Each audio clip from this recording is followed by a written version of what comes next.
This is the shore. Today my lovely guests are full of hell. Hi, I'm sitting here in the Cassiopeia Beer Garden with... Dylan, Sam. from Full of Hell. So, how's it going? It's going good so far, a little wet. So what has been full of hell for you? For the past 8 years, I've been touring with Full of Hell and making records, and it's pretty much defined my lifestyle. I haven't really been doing anything else. And I've been in the band for about 3 years now, and it's pretty much all I do. Yeah.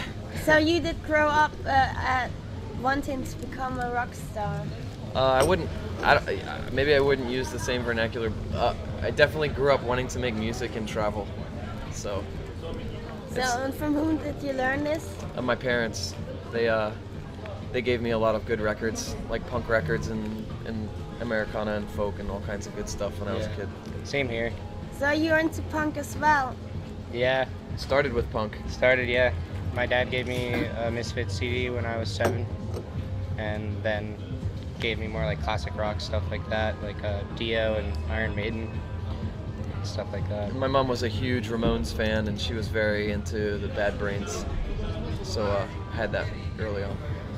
So I did talk to some English very old punk rockers from the Vile, and they said basically punk is dead. I don't know. I'm not surprised to hear like an old guy say that. No offense to them. I think that's all subjective.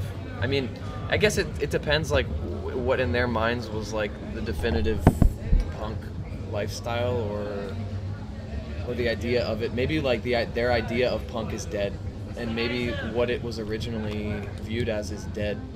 Maybe even like the word is dead, but the spirit of punk is very alive. Maybe they just don't know where to look. Like, what's for you the spirit of punk? Is that Social action and maybe not like a societal conforming.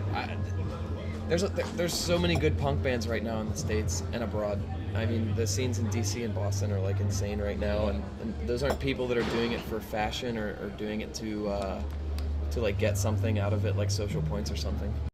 Would you say maybe hip hop is more the new punk rock? I mean, yeah, I don't know.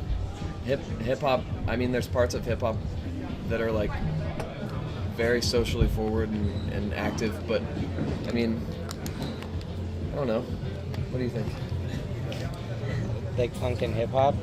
Yeah, Yeah. I mean, because I think that there's provocation. some ideals of punk in like some more modern rap nowadays, but and then even before, like standing up for yourself and stuff in like the old school rap days, that was pretty punk. But and like I don't even know. I think just because maybe like popular media had like taken hold of it and turned it into like this easily definable, like purchasable aesthetic, maybe like punk for those guys is dead. But I think if you know where to look, it's still everywhere. Okay. What was it? With what song are you starting today? What song are we playing first? Yeah. It's a song called Deluminate. It's the first song on a record we just released. So what's this about? I think it's about the downfall of human society, like in a general sort of way. So I don't know. Is it really falling down? No, I mean it's hard to say. I think it's kind of cyclical, up and down.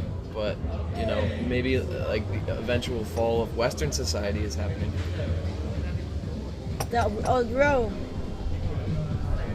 Yeah. And quote the first few lines, please. Okay.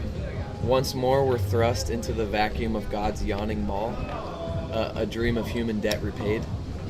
And it was kind of like a summation of what I was hoping to write about on the record, I guess.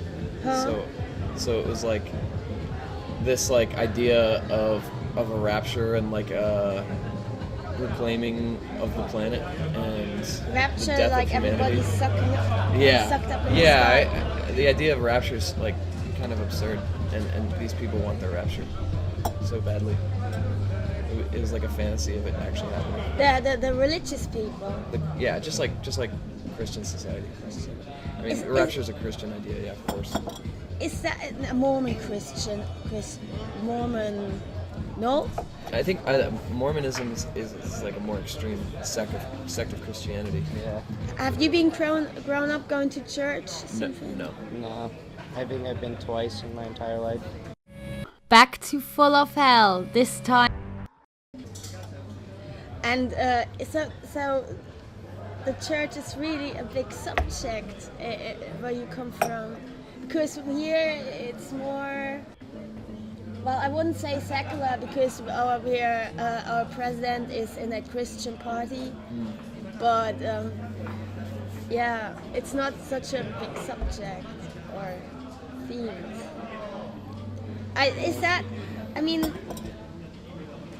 So is the church kind of an enemy for you? I think that's a difficult question. I think it's not so black and white. Like, I don't think it's an enemy of the people. I don't think it's like a perfectly aligned ally to the people either. Mm-hmm. It's almost like a necessary, at a time, I think it was like a necessary tool to help kind of keep like a more primitive society in line with certain morals, you know? Like something like a set of rules or something. Yeah, like something devised by very intelligent men to keep people in line.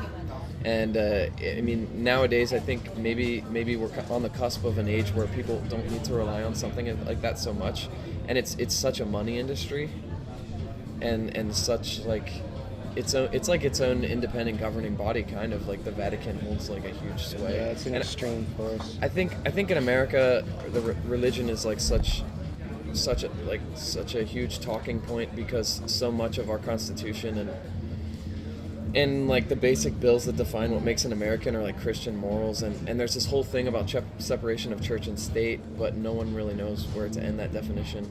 And the right wing, of course, is very religious, and I don't know. I think it's just coming to a head because they feel that their morals are being pushed to the side. Has that got something to do because lots of people in the States just live in the sticks and are bored, or is that a rather countryside phenomena? Or well, a lot of the southern states with like people who are separated from like cities and just like living out there on their own in the country, they're definitely separated from like modern, progressive thinking, modern views and stuff like that. They just, if they're raised in one place, they stay in that one place and in that same mindset, learning from their parents and then learning from their parents, and it's not always necessarily good. Yeah, and I think you can. It's sad to say, in the States, I think you can see a clear line between like class level and availability of education. Skin. Oh, I only have one. Yeah. Thank you. Mm-hmm. So because there's such a class divide, you see like a big divide in like the availability of resources for education and everything. So, and I think like culture comes directly with education. Mm-hmm. So when like the lower class, like impoverished, like white population of America also isn't getting any of this culture, then it's just like reinforcing these crazy backwards ass ideas, and they're never experiencing anything outside of their little bubble, and that's like fostering all of their like crazy ass racist, like weird backwards ass homophobic beliefs, and then it's just generation after generation. Yeah. So I mean, it's directly tied to like the infrastructure of everything, I think. Like economically at least. Again, bodies from Full of Hell. Who do you think loads up all those conspiracy videos? What kind of people do because that's an American phenomenon. Oh, really? There's not so much conspiracy in... No, sadly not. And they start now to forbid it because there's something to the fake news stuff. Yeah. They try to put down a law on it. No, but we don't have like this huge conspiracy thoughts or against even our government or aliens or the Secret Service. Just don't talk about it. I don't know what's up with the conspiracy thing. I mean, you could definitely say, like, a certain type of person tends to buy into, like, the really crazy, far-fetched conspiracies. I think some of the more mellow conspiracies probably hold some water and some, like, level Like of what? truth. I don't know, like... I don't know, like government intervention outside of where they're supposed to be. Like, Yeah. Like maybe the government having some hand in like affairs that you wouldn't think the government would have a hand behind in. closed Maybe doors not necessarily type like a 9/11 type of terrorist attack, but like the government having a hand in like the drug trade, like the CIA having direct ties to like the cocaine trade from South America and stuff, or allowing like a certain amount of these drugs to be filtered into the country to like keep it afloat and to keep their agency afloat. I don't think that's so far-fetched, but maybe the idea that like a secret reptilian race rules is like the ruling class of this planet. That's Yeah, it's a probably little far-fetched. Probably far-fetched. And what about the swastika CIA building? Do you know about that? What is it? They built a CIA swastika formed building in Pennsylvania over the head of the... I haven't heard about Yeah, that. no, I haven't heard You of should that check either. it out. It looks like a swastika. Really Yeah. interesting. I have no idea about that.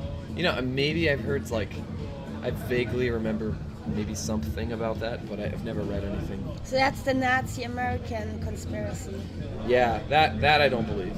I think that's a little far-fetched. But I think that there's horrible Who's to people say? out there, but I don't necessarily think that there's also like a huge complex in the American government involved in like secret weapons research and development and everything. Like that's not so much like that's not really like a But that's not a conspiracy. secrecy, yeah. But the conspiracy is what they're developing or what they know beyond like what modern science publicly tells us and what they keep hidden.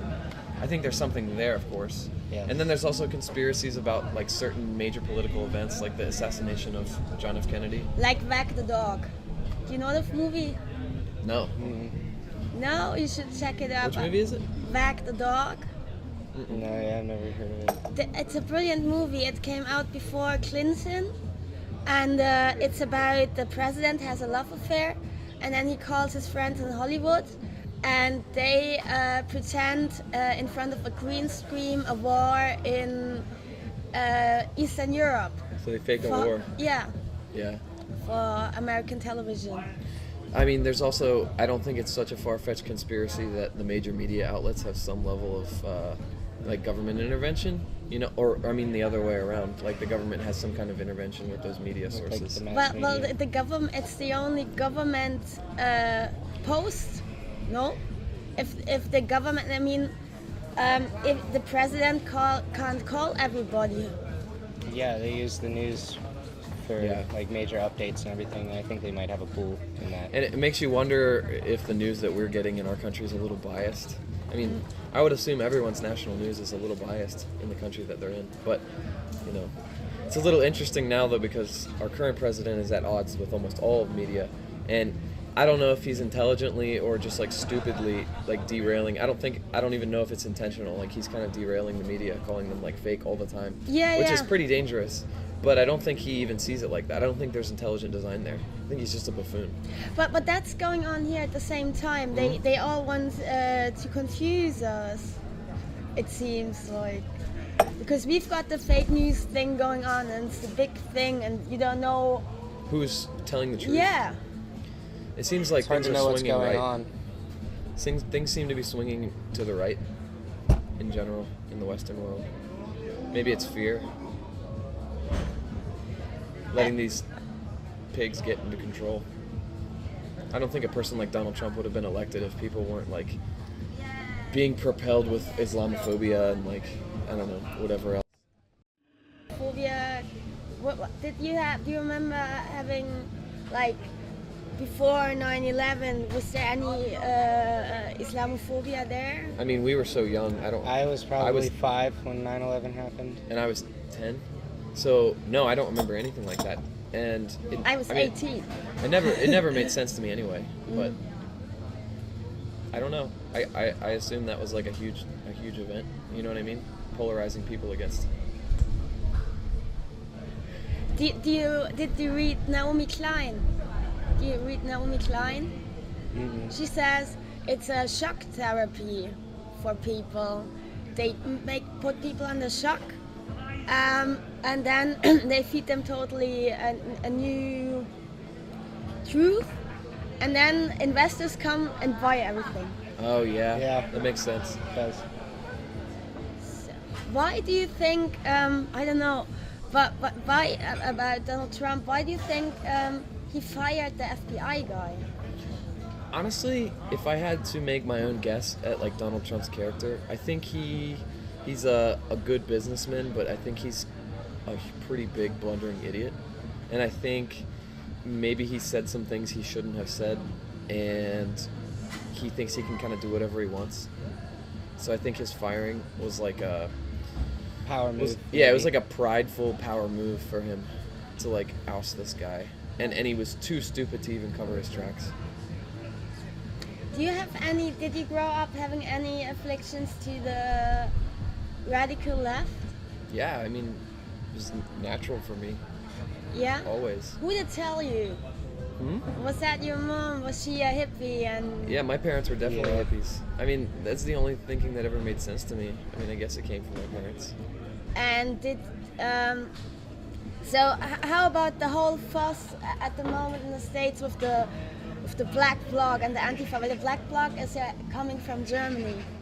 Were you in the American Black Bloc and No. like Antifa and? I think Sam and I definitely like align ourselves with pretty much everything that the Antifa stand for, but in the States, it's a pretty privileged country overall, especially like white kids, and I think like a lot of the Black Bloc. Sometimes I agree with their actions, and sometimes I'm kind of like just like shaking my head a little bit. I think, I don't know. American Antifa are kind of foolish. I think in Europe, European Antifa have a little more of a cause. American Antifa have the right idea, but sometimes I think they're just like acting to act, and it's like the wrong situation. There was this situation in California where one guy who claims like to be like the entire Antifa chapter in Sacramento, it's just one guy. He threw a pepper spray bomb into a show. Yeah, For the a band, Black Metal for show. a band, for a band he claims are total Nazis, but it's like, I think it's completely wasted energy. Like have any dialogue with that guy, and he'll be like the first to tell you, I'm not a Nazi. He's just a fucking bonehead. He's just like he's like a Gigi Allen type figure. It's like shock rock. Yeah. So is it really worth your battle? He's not pushing any hateful agenda. He's just like trying to get a rise out of people. No, they played some shows in Israel. So I get the point. What's more to say? Yeah. My friends toured with them, and yeah, we've toured with some black metal bands, and I don't know. So I think that's makes it a little difficult for me. I think there's other radicalized groups in the States that have a lot more to stand for, and are have a lot more of a struggle. Do you get the idea of black metal, the whole Ice White Shot and the Devil? I mean, we love black metal, but Yeah. perhaps not in the same way that you're trying to ask us. Okay. I mean, I like the theater of it, and I love the music. I love the music the most. It's so, Yeah, I love the music. Music's We listen great. to a lot of black metal, especially in the past few years. few years, yeah, we've It's been come really into black metal. more into the music for sure. Now And now some fun. I kept this out. I'm gonna. Are you happy with your record company? Yeah, Yeah. they're really cool actually. Awesome. Profound Lore is who we're with right now, and it's just one guy. He's really easy to work with. He has impeccable taste in music. We approached him to put out the records because we felt like he was the only label in the States that had like a respectable roster. Okay. We were big fans of a label called Hydra Head when we were growing up. Hydra Head put out all different kinds of cool experimental music, and Profound Lore kind of picked up the mantle when Hydra Head kind of stopped doing things. Profound Lore reminds me of a Hydra Head that's more like centered on black and death metal, but it's like very avant-garde, and yeah, we love it. I mean, it's honestly, I would talk shit if I had anything to talk shit about, but it's nice. It's easy. I had a band firing the record company on my show. Nice. That was That's fun. cool. No, we haven't had that experience yet. I don't think we'll Yeah. work with any fools. So, and you did it all by yourself anyhow when you started, no? Yeah, Yep. When did you get your manager, or was that we don't all have the a band? manager. We'll never have a manager. It's not worth it. We like to be intimately involved with things. I don't really see the point of like an art that you're not personally handling. Who does your sound? Like our live sound, House guys. nobody. And did you stick to your producer? Nope. We've recorded with a couple people. We recorded with this guy for the last record. He plays in a band called Converge. His name's Kurt Ballou. He's a wonderful producer. It was fucking awesome. Yeah, it was really, really cool. Yeah, it was exciting because Converge is a band that's been around for a long time, and they're kind of like, when we start our band, that's like the band we look up to, because they've run things very, very relatively DIY as far as I can remember, and always kind of did things their own way. So we always watch them and watch what they're doing. So to go and record with him and talk to him about everything and have him play on the record is really fucking cool. Did he tell you? Did he change your opinion on your songs a lot? No. No, he was like really easy to work with. He wasn't like saying, "Oh, you should." He would Play say that maybe more." try this or maybe try that, but he didn't push it. And he was like respectable for what we wanted to sound like. And it's nice because he's very open about his opinions, and he's not quick to compliment. So he's not just going to be like, whatever you guys want. He's like, he'll be very stern with you if he thinks it's bad. But it was encouraging because he seemed into it, and he let us do what we wanted to do, and had like nice small suggestions. He's a very good finesser. You know what I mean? Like, so like the rough edges, he was able to like finesse them Okay. into place. So he made you musically grow. A little bit, I think. Yeah, in a way. Vocally, I'm the singer, and I think he had really good ideas. Things that I wouldn't have maybe thought to do. Like I said, nothing extreme, just like small touches that probably make a big difference in the end product that we wouldn't have thought of otherwise. So, what was the first song on your last album? It's called Deluminate. Now you sing it, and then you sing two lines or something, and then You want me to sing it? yeah. I'm not going to do that. Okay. I'm so sorry. It's like screaming, and we're both the same way. We don't want to it's scream without the screaming, music. yeah, It feels really weird, and it's loud. Do you, when you write songs, yeah? Do you come up like, when you do you first find like a song melody and then go like boom boom da-dum, da-dum, or do you just find a nice beat? How do you do that? Well, our guitar player writes most of the stuff, and he starts out with the guitar part, and then our drummer will build on top of that, and then I'll match the guitar part, and then throw in whatever Did it you needs to be did you ever different and come stuff. with like a massive bass idea and then say, hey, you find now something for me? Spencer's very particular about like what is being written, because he's the original guy in the band. He started everything, and so it's like his baby almost, but he is very particular about what is written. And if I did have an idea, he would consider it and maybe mold it and make it his own. But usually he comes up, he Not yet. brings the ideas. Someday. Yeah, someday. Okay. Who's our enemy? Enemy. Or what you're interested in, like what you read up. Right now I'm actually reading these books that I read when I was like a kid. It's a Dark Inheritance trilogy. It's these like, I think it's made for like teenagers or something. It's this trilogy of books about these children going on this adventure in this world that this girl lives in. Your soul is detached from your body and it takes an animal form.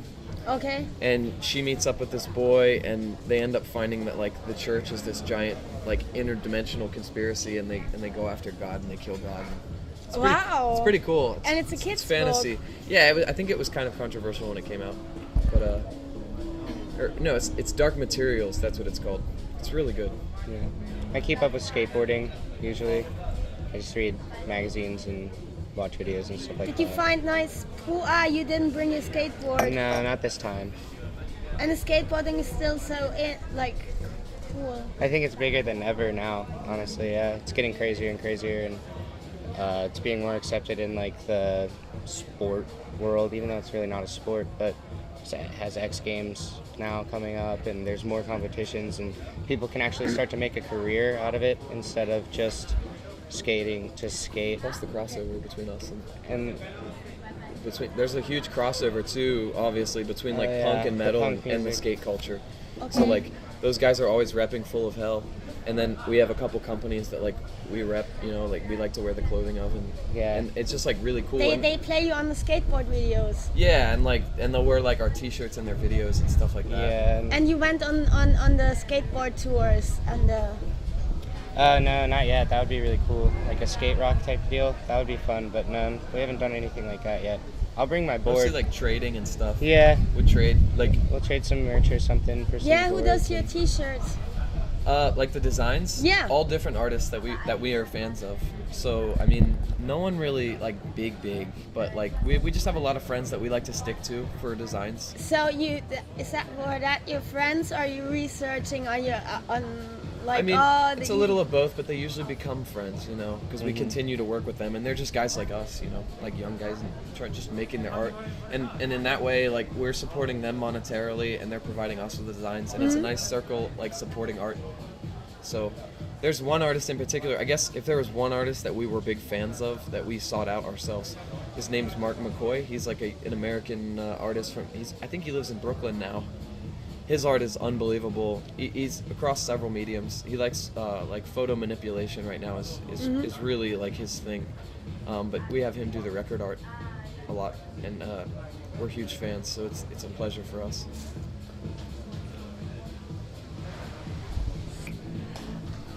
So we finish now. Cool. Do you want to say something? I don't know. Thank you for the Yeah, interview. Thank you. Yeah. We don't have much to say.